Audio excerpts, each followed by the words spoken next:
What's up? I am David Long. This video is part of the Non-Reductionist Fundamental series, and this is the deep dive. This is part 2, community structure and leadership.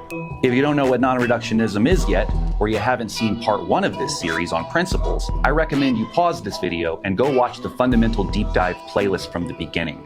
Link in the description. That'll give you the context that you need.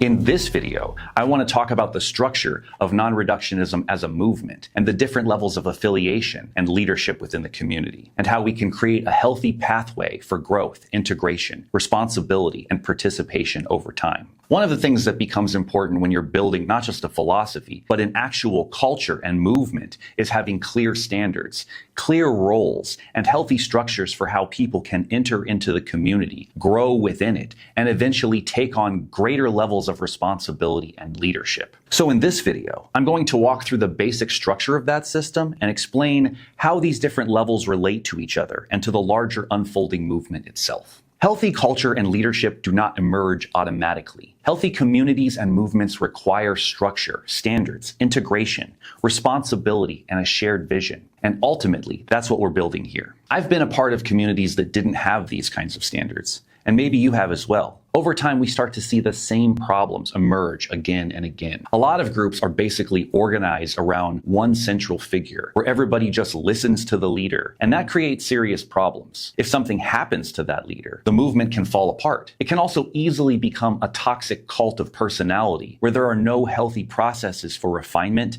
accountability, disagreement, or evolution. People become loyal to personalities instead of principles, systems, standards, and shared responsibilities.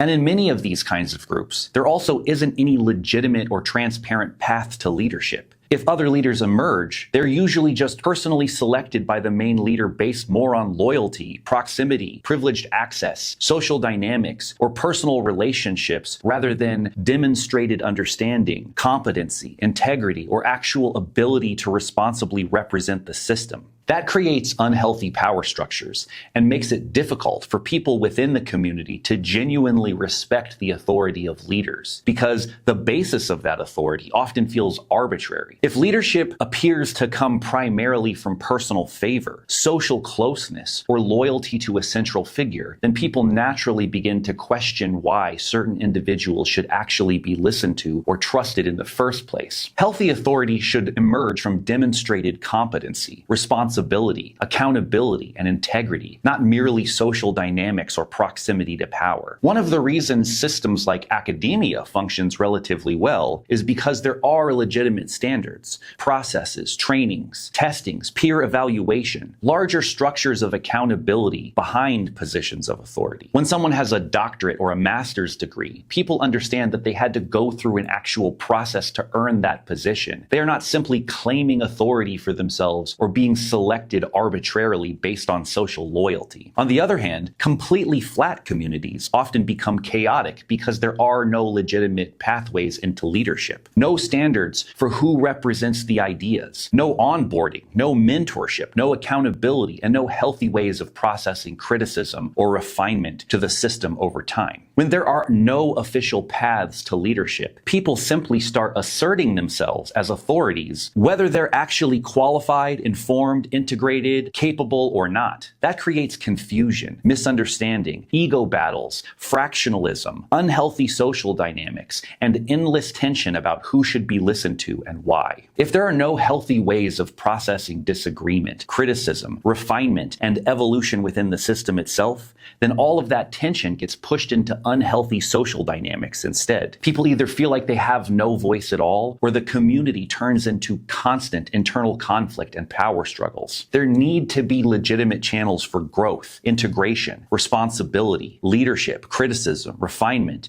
and contribution at every level. People need meaningful ways to plug into the project, grow within it, contribute to it, and participate in its unfolding over time. Healthy communities also require boundaries. Not every community is for everyone. There needs to be healthy ways of handling disagreement, accountability, criticism, and situations where people fundamentally do not align with the principles or culture of the movement. And part of my role as the founder of this project is to help protect the integrity of the its system and help create the structures that allow it to actually reach its potential over time. But I don't know everything. I'm not some all-knowing guru, and I'm not looking for people to blindly follow me. I don't even think of myself as the leader of this project. I think of myself as a servant leader within this project. My role right now is partially to help lay that foundation, establish standards, and help guide the early stages of its development. But I'm also actively inviting other people to walk the path of leadership as well. There have already been improvements made to the ideas,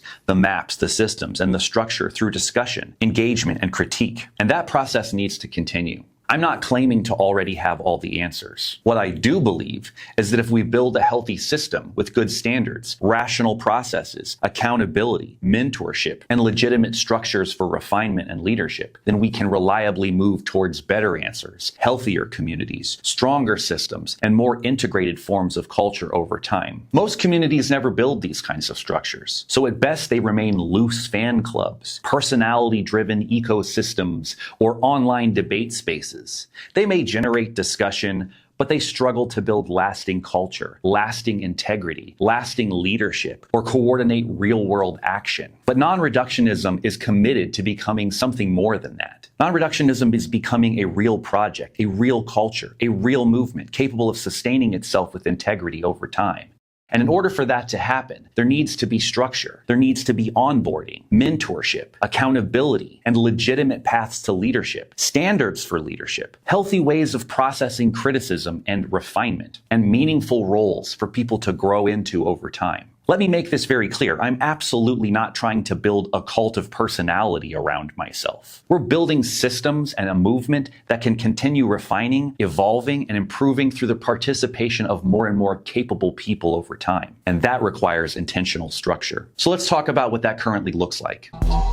Instead of just doing the circles within circles kind of a picture, I made it into an actual city where you can see the different inner circles of non-reductionism as a more visual metaphor. There are these different circles, and the idea is that we want to bring people deeper and deeper into the inner circles through different levels of initiation, through different gates, basically. So you have the more outsider type circle here, which is like people who are basically, out in the wilderness or whatever. They have no idea about even what we're doing. They're unaware, this deserty space. And then there's the more green space still on the outside out here.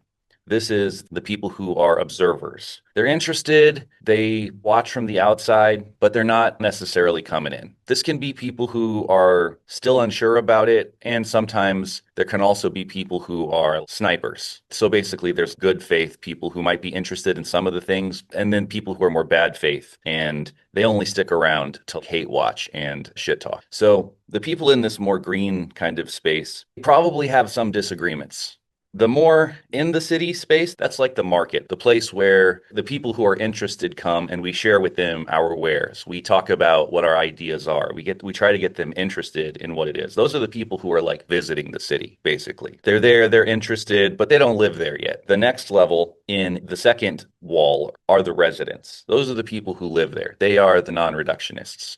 These are the people who are on board. They're 10 toes down. The members, they're still learning, they're interested, they're basically on board, but they're not yet into leadership or anything like that. They're just kind of living in the city. But let's say they want to become leaders. Well, the first step inward is that next level of elevation. That's the steward leaders. They know the basics of the theory and they can help to welcome people into the city and get them set up. Their job is basically to take care of and introduce the first level community members. And then the first big level of the central tower is the scholars. Scholars are people who are experts in NRP, and they can be also potentially consultants for helping businesses and stuff like that. And then at the center, you have the council members who are organizing the whole thing and basically running the movement.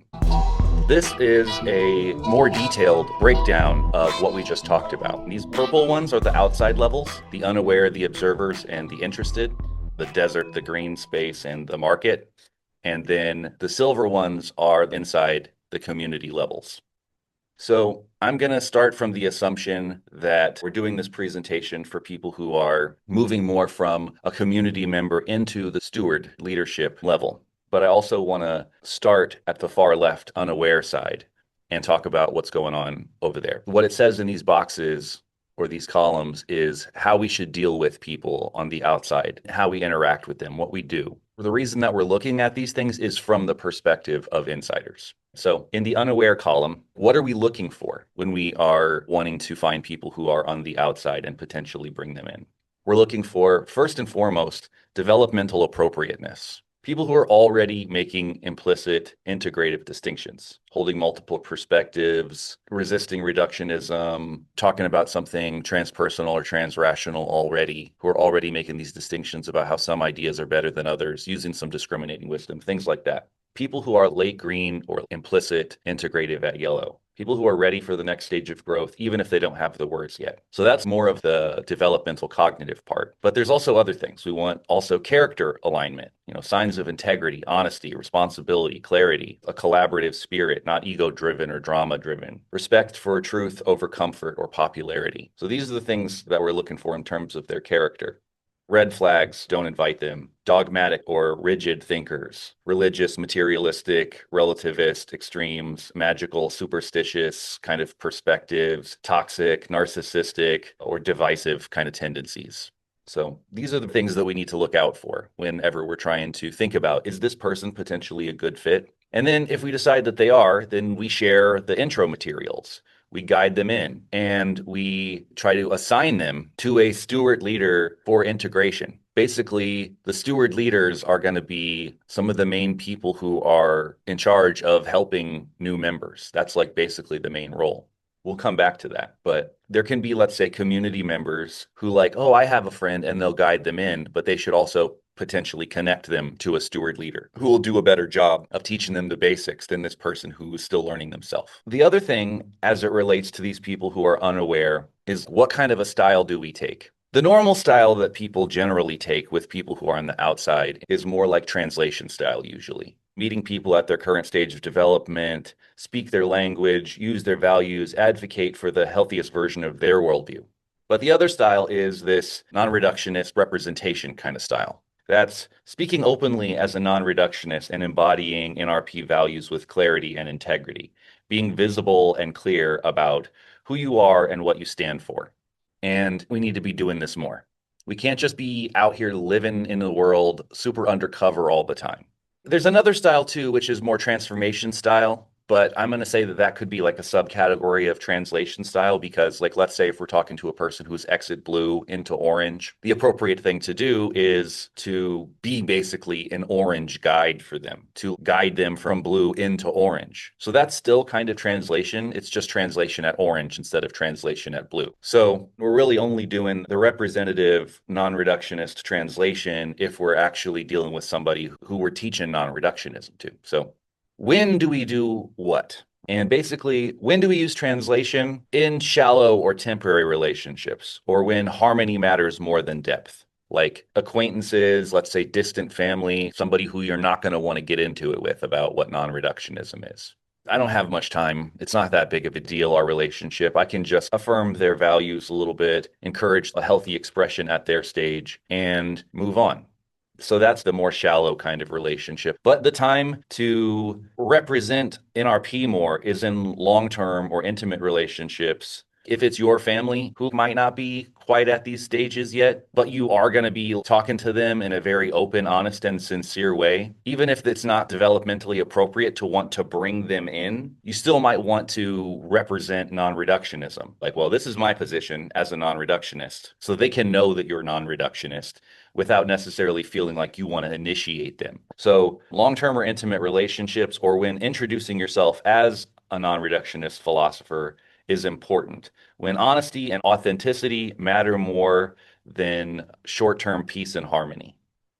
So it's good to practice all these different styles, translation, transformation, and NRP, and to know when it's the appropriate thing to do what. Sometimes it can change too. Sometimes maybe you'll meet people in a more kind of shallow way and you kind of resonate with them where they're at. And then over time, you're like, okay, this is getting to be a more deeper friendship or something like that. And maybe I need to actually let them know where I'm coming from a more NRP type of perspective. Okay, so that's the first people who are unaware.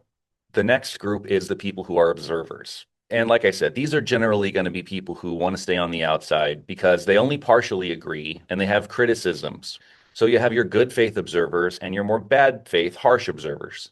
The good faith observers, they're undecided. They're not just ready to join. There's still some issues that they're having. So what we want to do with them is we'll listen to what they say if they say something, and our response is to give them a clear, documented response. Like, here's our take on it. Here's a link. But, we're not going to push back or argue too hard. In fact, one of the things that we need to come up with, I'll probably put this on the website, is a living document that we continue to add to. The frequently asked questions, the list of things that people might want to disagree with. And we'll flesh that out over time. So that way there are set responses to everything there. There might be videos about all that. It's all there. If someone brings up something, you can even go there and kind of just copy and paste what's there and be like, here's our take. This makes it way easier for us. So we don't have to spend tons of time arguing with these people. And then the more bad faith, harsh observers, they actively critique or snipe, argue in a way that's more about ego or hostility than sincere inquiry. And they're unlikely to want to join us, and they just drain resources. These are the people who hate watch and talk shit. So our strategy is we do the same thing. We give them the clear response. Here's our take. Here's the link. And if they keep trying to argue about it, they don't want to agree and they're not going to come around.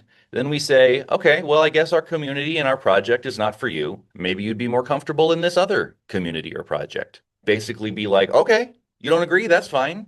There's the door. We're not trying to get everybody. It's fine. This part down here is about debates. People always want to debate me. They'll make videos about me, and now it's like a thing. I used to have this way of dealing with it where it's like, I'm not afraid to talk to anybody. Bring it. If there's a critic, I'm down to face them, and we can deal with that stuff. So we're open to debate if they make good faith criticisms about points, not personal attacks. I want them to create some form of content that lays out their concerns and arguments in advance. And these should be new points that have not already been addressed. Because if it's already dealt with, we can just give them the link and be like, here's what it is. And then it's like, okay, well, you don't agree? Well, that's fine. Maybe this isn't the community for you. I'm not going to do endless debates with idealists and stuff like that. I'm done with that.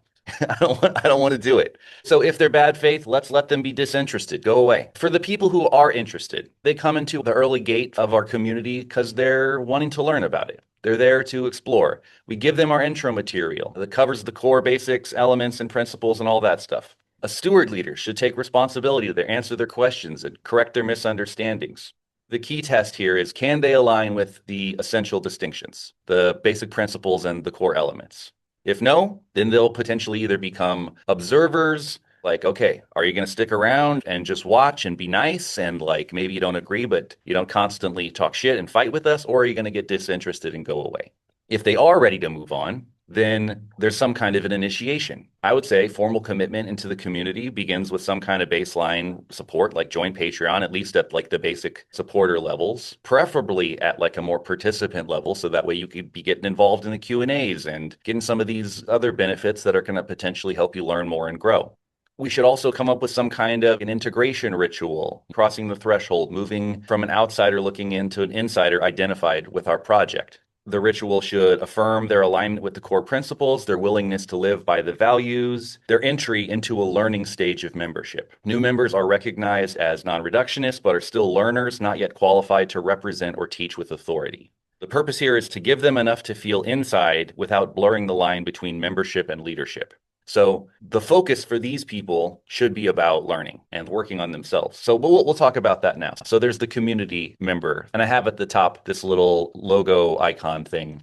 We're going to make pins and stickers and some merch available to the community members. So in terms of orientation, this stage is about learning, applying, and growing, not teaching or representing with authority. Members are insiders, but still in training, preparing for the stewardship phase. The expectations here are support and participation. Like I said, preferably at some kind of participant level, Patreon level of support. It's like paying your dues, being part of the project and really being 10 toes down in it. Study the basics of NRP and focus on personal integration, learning the explicit meta theory and applying it in daily life, practicing translation with people at different stages, fully integrate the values of each stage and process your shadow in relation to them, become more well-rounded by giving attention to neglected areas and strengthening lines that are running behind. This is some of the early work that people engaging with these ideas need to do. Learning it and applying it, finding the areas that they're weak in and trying to strengthen those areas to become more healthy. If there's shadow and issues that keep you from really being able to engage with people at different stages, We need to work on that. We need to get in touch with the values from every stage, make sure that we really got everything from first tier on our way up, that we didn't leave anything behind that we need to go back and get. If there's particular lines that are running behind, we need to work on that. So participation, engage with the community by asking questions and seeking clarification. Support the media and projects of the community, like and share and comment and all that kind of stuff. It helps. Share experiences, content, and insights with other members. Introduce people you know who would be a good fit for NRP. Sorry to interrupt. Just one moment. I'd like to talk to you real quick about Patreon. So for a long time, what I used to do is I would just ask for your support on Patreon. I'd put your name at the end of the video, give you a big thank you, and call it good. But I've been putting more thought into how I can bring more value to my awesome Patreons who support this important project. For those of you who still want to do the basic amount of support, we have the supporter tier. You can give $5 or $10 and it'll be the same deal as before. I'll put your name at the end of the video, give you a big thank you and a shout out, and we'll call it good. But for those of you who are looking for more, who want to dig in deeper, we have the participant level Patreons. They'll get the same thing as before, but they'll also get to come to this live Q&A. And if you want to become a participant plus, you'll get to do all those things, come to the live Q&A, and come to a monthly private training. And for those of you who really want to dig in deep, join at the apprentice level. Get everything we've mentioned before, as well as an hour or two a month with me for private coaching or training or whatever you'd like. I know there's a lot of people on the internet right now who are asking you to become their Patreon, but remember, this is a small community, and so your support is much needed and much appreciated. Big thanks to all the people who support on Patreon. It really means a lot to me, and it's going to make a lot more possible going forward. Thanks so much for listening to me talk about Patreon. I'll let you get back to your video now. Okay, so then there's initiation into stewardship.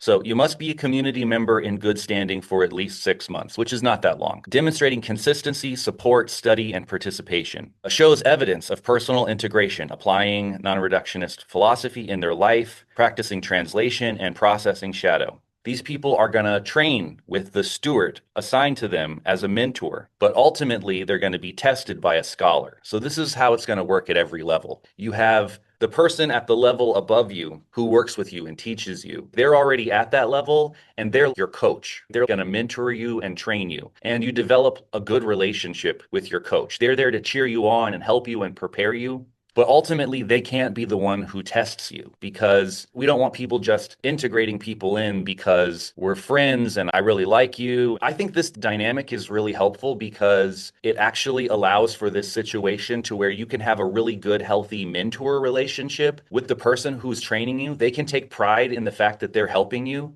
And the fact that they're not the one who ultimately tests you helps to maintain the integrity of the project and the health of the relationship with the mentor.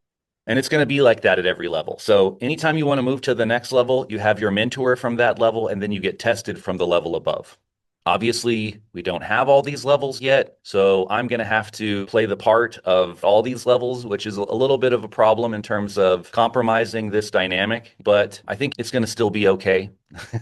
I'll try my best to be able to put on different hats, and hopefully you'll still like me after I test you. So trained with a steward, assigned as a mentor, tested and initiated by a scholar. This helps maintain the integrity of the unfolding into leadership and a healthy hierarchy within the community. Not just recognizing hierarchy, but appreciating it and respecting it. That's really important. Just to have a flat version of this community, we already see how that goes. It's not good. It totally destroys the integrity of the project.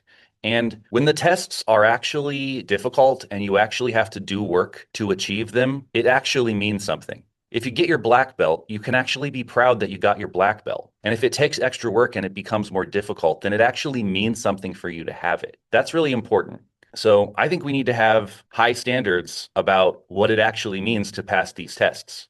So testing covers knowledge of NRP basics, clarity and explanation and alignment with the values. So this is going to be knowing the basics about the elements, knowing the basic principles, and having some basic knowledge of how the community works and things like that. Upon passing, there's an initiation ritual, and you get a badge, which is at the top of the steward one here, like Star Trek badge. And you get a certificate of completion and access to the official outfits that are associated with these stages. I want to, at some point, also talk about non-reductionist fashion and how having outfits is an important part of having a community. So I'll talk about that more later. The next thing I'm going to talk about is the stewardship level, the first level of leadership. Orientation. Stewards are certified teachers of the basics of non-reductionism. They guide new members, answer questions, and ensure the integrity of the introductory material. While they mentor at the foundational level, they remain students of the larger system themselves. So expectations here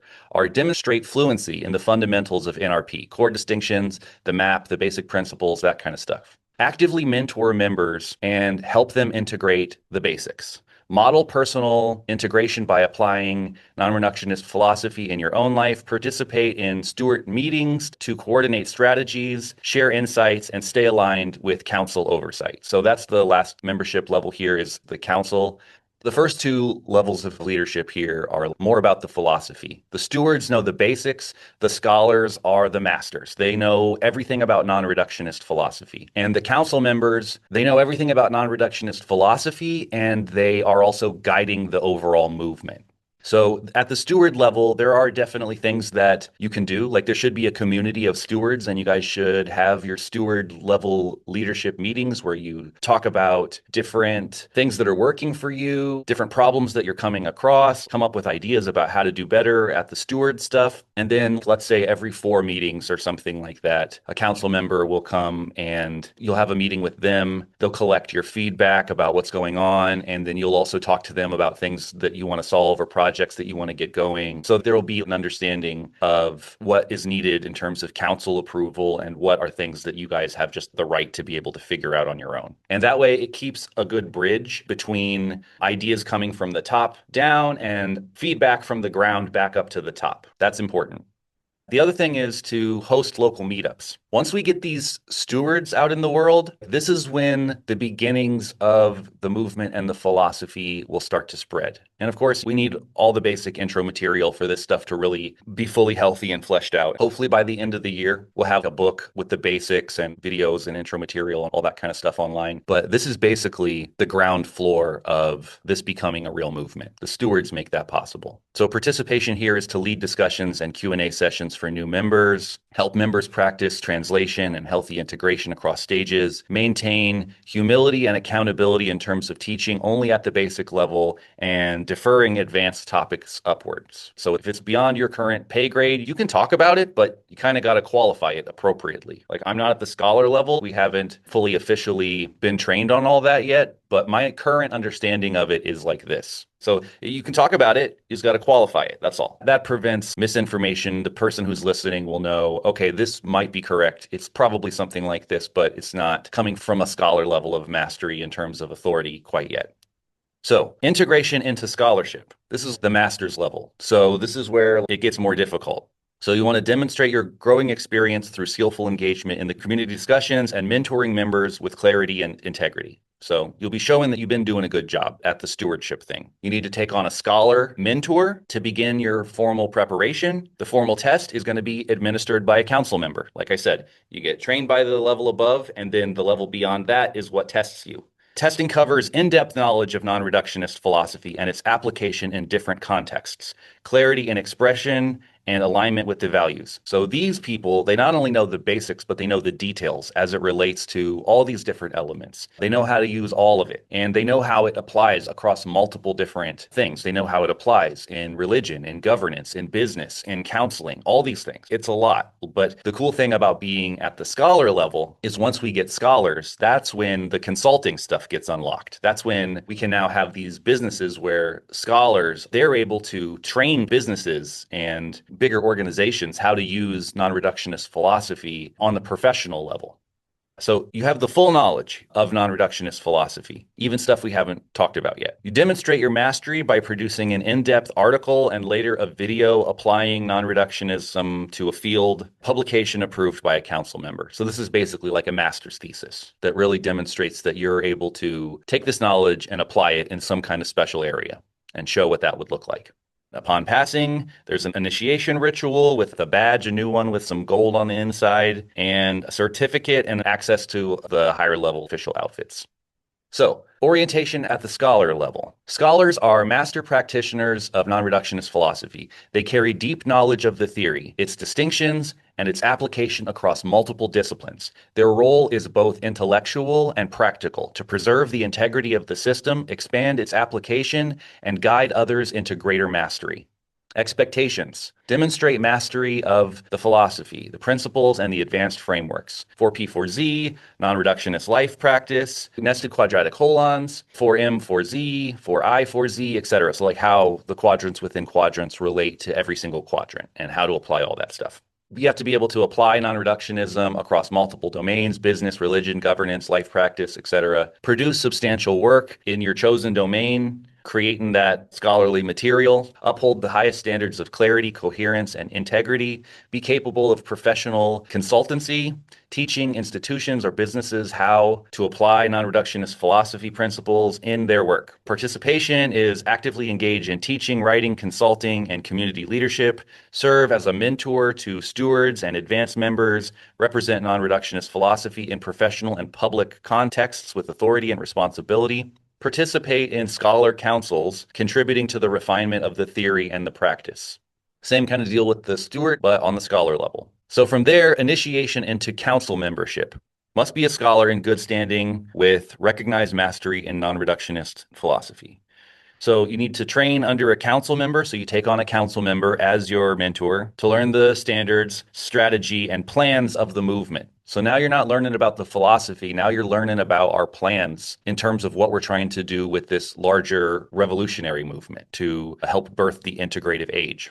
So we train under the council member to learn the basics, and we demonstrate our readiness by successfully leading a council-approved project. So basically, when you're in training and you show that you know what it is, then the council will assign you some kind of a project that you're supposed to lead, and then part of it is that you demonstrate that you do a good job of that. The council version of a master's thesis is practical. Final initiation requires council consensus and formal recognition. So basically, now, since there's no higher stage, now all the council members are going to test you. So then upon passing, there's an initiation ritual with a medallion, certificate, and official outfits made available. So the previous stages have badges like Star Trek, and the council members have a necklace, like a hip-hop chain with a new badge on it. And I like the meaning of this because there's links in a chain, and you feel the weight of the chain. So there's symbolic reasons. Orientation. Council members are the highest leaders and final authorities in non-reductionism. They embody the philosophy fully, apply it with wisdom and responsibility across all domains of life. Their ultimate task is to enact the revolutionary movement and guide the birthing of the integrative age. This requires both safeguarding the integrity of the system and directing its transformative application in the world. Expectations are uphold complete mastery of non-reductionist philosophy, ensuring clarity, coherence, and fidelity to its principles.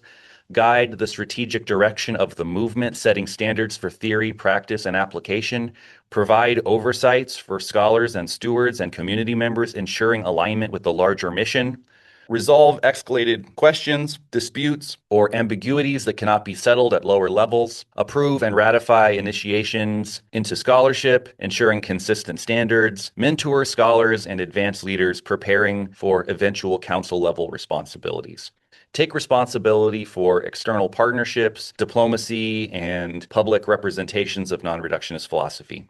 Participation. Lead council meetings to set directions, establish standards, adjudicate issues of interpretation or application, oversee large-scale projects and initiatives, ensuring they align with the principles, missions, and values.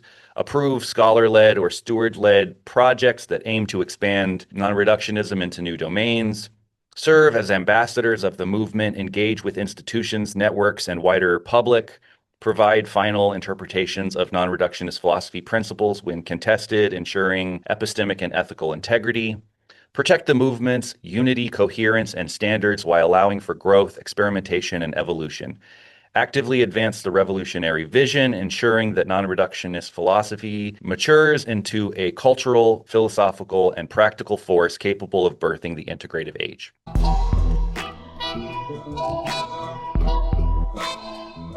Okay, so there are a few additional structural details worth clarifying before I close this video out. One important thing to understand is that these stages are competency-earned positions, not time-earned positions. Advancement is based on demonstrated understanding, participation, responsibility, integration, and alignment with the principles and values of non-reductionism. Over time, there will also likely be specialized trainings, certifications, and areas of focused mastery within the movement as people develop different strengths, competencies, and forms of contribution. So, for those of you who resonate with these ideas and want to take a more active role in help building this movement, we're beginning the process of opening up steward leadership training. The steward level is the first formal level of leadership within non-reductionism. Stewards help guide new members, preserve the integrity of the foundational material, answer questions, support integration, and help build healthy communities, both online and in the real world. So if you want to become more deeply involved in the project,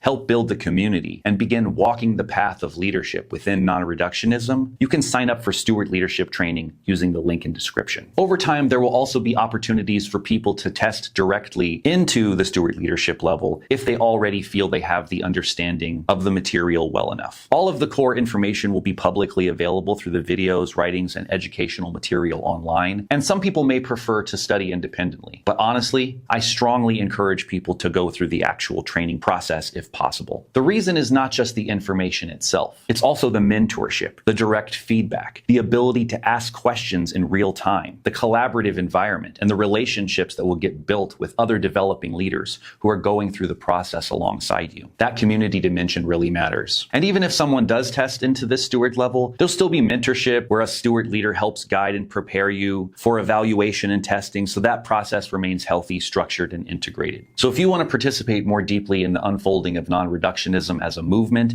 and community, I encourage you to apply for steward leadership training and take the next step. Link in description. Thank you so much for watching. Big thanks to all the Patreon supporters. If you want to support the development of this work and get involved, join the Patreon. If this was valuable to you, like the video, subscribe to the channel, and share it with people who you think would be interested. And from here, you can move on to part 3 of the Non-Reductionist Fundamental series. In that video, we'll start getting into the elements of the theory, starting with learning about quadrants. I'll see you there. Peace.